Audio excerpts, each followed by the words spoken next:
Now, let's play with a little bit of big data here. Would anybody like to guess how long the slave trade lasted? 300 years? That's right. A lot of people don't know that, but altogether it was for about 350 years. Would anybody like to guess at how many Africans were transported during that time? Thousands. 3 million. Whoa.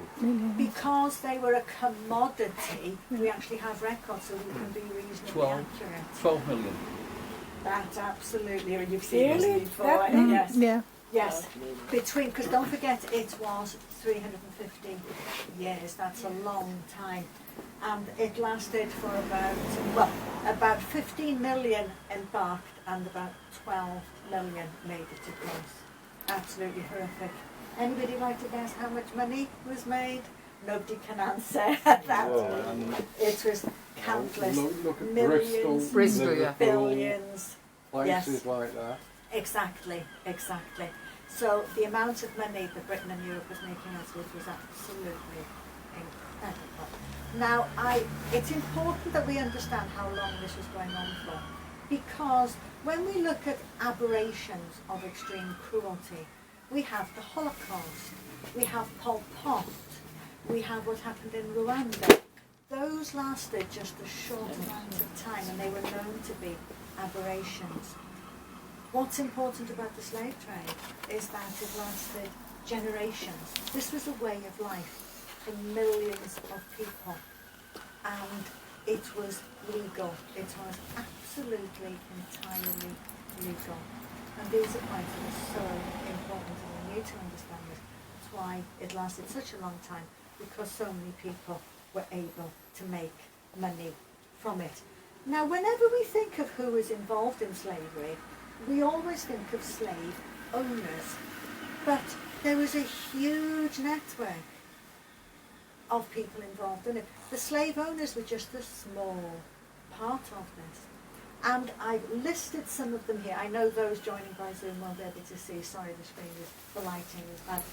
But we have slave trading, slave ownership, insurance, banking, supplies, legislature, the Navy, all of those. You take just one of those away and you cannot have a slave trade. You cannot buy enslaved people unless you have the goods to exchange for them. You cannot have the exchange unless you have the slave traders. You cannot take the goods out there unless you have the ships, the shipping owners. So much money involved in it. No one is going to send any goods or enslaved Africans across any ocean unless they're insured. So you have insurance companies involved in it. We have the Navy here. Because so much money was involved in it, unless there was a naval escort, there was no insurance. So every single one of those, everybody who was making money, they're all culpable for the slave trade.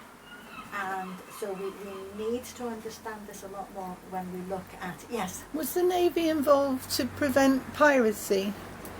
Well, I mentioned pirates there. They basically took over from the pirates, to be perfectly honest. They started off, before the Navy got involved, the pirates were the ones who were keeping the water channels open.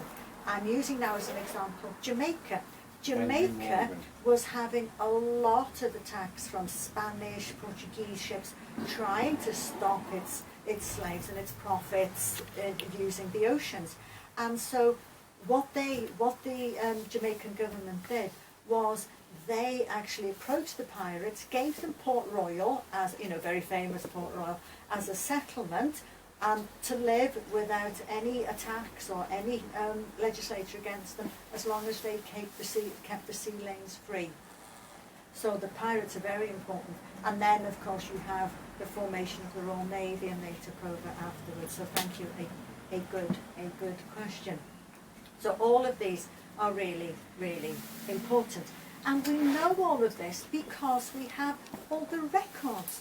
We have paintings, documents, letters, lists, inventories that all provide the proof to what we're talking about. This is a subject that cannot be hidden under the carpet. because we have all the evidence. Now, luckily, of course, this all came to an end in the early years legally. There was a lot still going on illegally during the early years of the 19th century. The first thing that happened was the end of the slave trade, and this was in 1807. As far as this is concerned, slavery and slave trade are two different things, okay? Slavery is the use of enslaved labour. The slave trade is the shipping of goods to Africa to be exchanged for enslaved Africans and to be taken across the Atlantic to the Americas. And that is that horrendous middle passage that caused so many deaths. So the abolitionists, and of course there were abolitionists in Britain, and we must never forget the abolitionists in the enslaved communities as well. The enslaved people fought every day for their freedom, and when we speak about abolition, we must always remember the abolitionists themselves, the enslaved themselves, who fought for their freedom every single day of their captivity. Now, in Britain, because it was held in law, what they had to do was they knew, the abolitionists, that they would never be able to end slavery at that point in the early years of the 19th century. It was too many politicians, too many MPs, too many businessmen were making too much money from it. So what they thought they would fight for, let's end the slave trade, because our slave owners then would not be able to keep on buying new enslaved workers, all the time. They would be forced to improve the condition of the enslaved they already had. Because what they used to do, they just used to work them to death very, very quickly. So what it was believed was the passing of this act would ensure that slave owners actually kept their enslaved workers alive long enough for them to live decent lives. Now, of course, the system was already brutalised. That was never going to happen. And so what you find, of course, they're beginning to lose labour. So they've got to look elsewhere for their labour. So the 1807, one thing when I look at this act, I look at this act quite regularly. This is the 1807 Act. It ended the slave trade on the 25th of March. And I just find it bizarre that 350 years of extreme cruelty and just the sign of a pen just ends it. It's quite remarkable and very, very moving. And it was just that a bit of paper, all that cruelty. And then, of course, because that period was not working, relying just on the enslaved labour that you had then the ending of slavery itself. Momentum had picked up in Britain, in Europe. The enslaved were realising they were so close to abolition for themselves. And so you get to, in 1833, the ending of slavery itself, the use of enslaved labour in most, not all, of British colonies. And again, in law, it went on illegally, of course. We still have that now.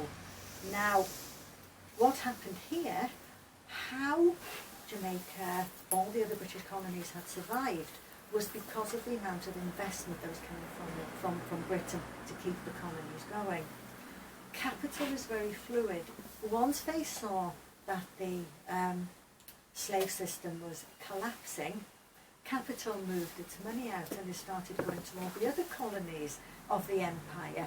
Money started going towards India. India was really on the rise as a colony at that time. And so you find that the former sugar plantations were struggling. They were struggling for money, they were struggling for workers, and they had to get workers to survive. So compensation was paid to the slave owners, of course, or former slave owners, not to the former enslaved themselves. But it still meant that they couldn't find enough workers. What happened then was a period of what was called apprenticeship, where those who were formerly enslaved still had to work on the plantations. It never worked. It never worked at all.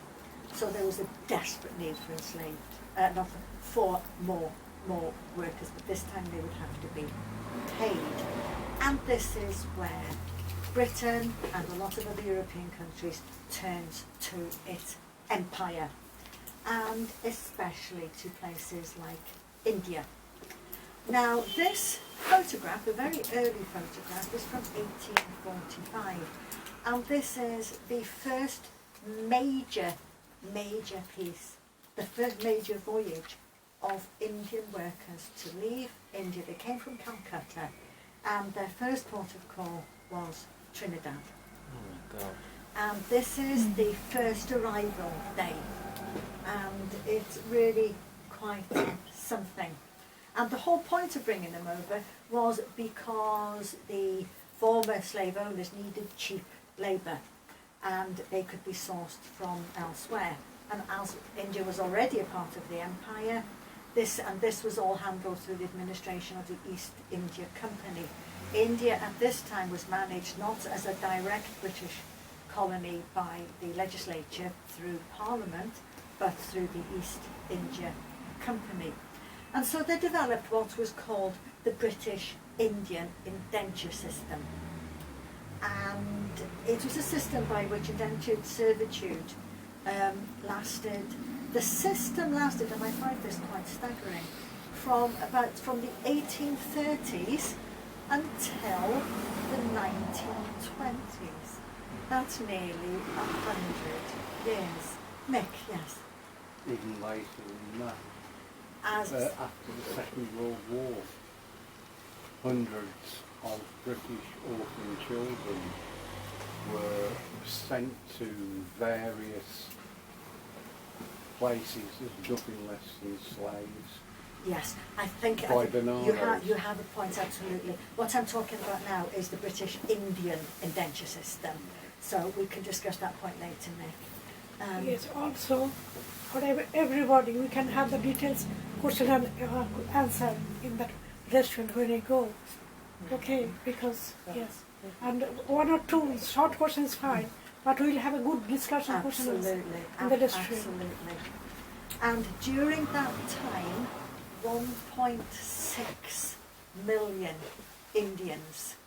Now there were others, especially Chinese as well, but of Indians alone, 1.6 million workers went over, and they went to work in the colonies of, now this is to the West Indies, but they also went to other colonies as well, the French and the Dutch especially, and so now there's a huge Indian diaspora in places such as the Caribbean, Natal in South Africa, Mauritius, Sri Lanka, Myanmar, Fiji, and Malaysia.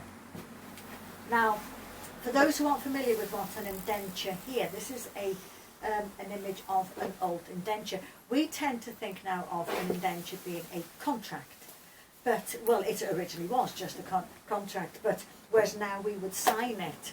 Before we have all our record systems, how would you know that an indenture was an accurate indenture between two people? What you would do is that you would tear it in half or cut it in half. One half would have one partner would have one half, the other partner would have the other half. And you would know it was the original because the two pieces would match.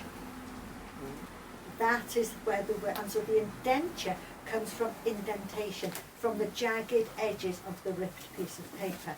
So that's all an indenture means, is that it's a contract that is verifiable by the way it can be put together. But of course now we see indentureship as a period of agreement over a contract.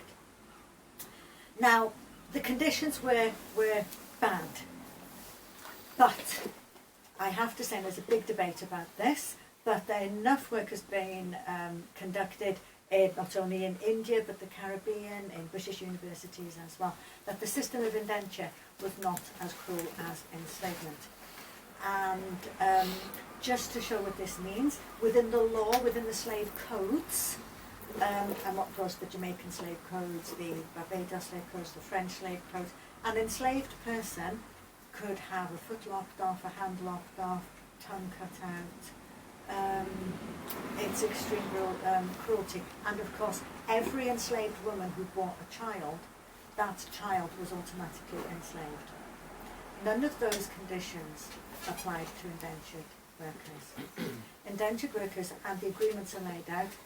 There was abuse. I'm not saying that there wasn't abuse, and there were many cases of noted abuse, but the abuse is not the same as that experienced by an enslaved worker. It's just impossible, you know, to have that level. And the fight to improve the indentureship programme system was very true and very right, but it is not the same. It is not the same depth of cruelty. The indentureship system allowed for a number of days off, Sundays and specific holidays. It allowed for pay, of course minimal pay, very low pay, cheap pay, but at least it was pay, and certain amount of conditions, living conditions, food conditions, provisions, and things like that, though that of course varied. Because of this, because of the indenture system, you get the Caribbean as being one of the most diverse communities. You know, you have them working in sugar plantations very hard. It's only recently that you get cane being able to cut by hand. And you had Indians working alongside Chinese, working alongside Africans, and of course they would become very friendly, relationships would form, and so you have a diverse population. And I just love, as an example of this, is the way that Jamaica has as its motto, out of many, one people. And I just absolutely love that. Out of many, one people. And I think that is so, so strong. An example of that is the current British High Commissioner, the Jamaican High Commissioner down in London, George Seth Ramakan, the High Commissioner, His Excellency. He's an absolutely superb chap. And his wife, Dr. Lola Ramakan. Now, Mr. Ramakan is himself of African heritage, while his wife, Dr. Lola Ramakan, is of mixed heritage, including Indian heritage. She has a lot of Indian heritage. And that's just a superb example of Caribbean people who bring forward that experience to modern day. Keeping the plantations alive was a hard business once slavery ended. Some plantations survived well, other plantations closed because they couldn't have enough workers. And of course any money that was going into these plantations was just basically taken away. So it was very hard times for the Caribbean, for the former plantation colonies. But the Commonwealth, when Britain called the Commonwealth came out in force. And sorry, I'll come back to that. But the Commonwealth, the Caribbean countries recognise their indentured workers. And most of the Caribbean countries and other countries that have indentured workers, that had indentured workers going to them, have arrival day. And you have here, and these are held in countries all of, including Fiji, including Mauritius, in Trinidad, in Jamaica, they all have their celebrations. It's on May the 30th in Trinidad, it's called Indian Arrival Day. You have them all over the former British colonies, and that's a wonderful way to celebrate these. And as I said, when it came to need, then the Commonwealth really supported Britain. And at the beginning of the Second World War, its forces came out and joined British forces. Without the Empire, Britain would have fallen. Absolutely fallen. And we just have some examples here, some Sikh forces there, some Caribbean there, we've got the Gurkhas, and we have the Anzacs from Australia and New Zealand. They supported Britain. My heart, I get very emotional when I think of this.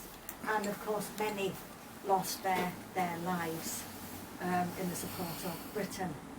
Now this is a cemetery in Kenya, of course a former British colony, and I think we're all aware of what's been happening recently. Even though we do have memorials to Commonwealth servicemen, there have not been very many. There are in the countries, in Jamaica, in where have you, but hardly any in Britain. and that has now been recognised, and there's a big movement now to have memorials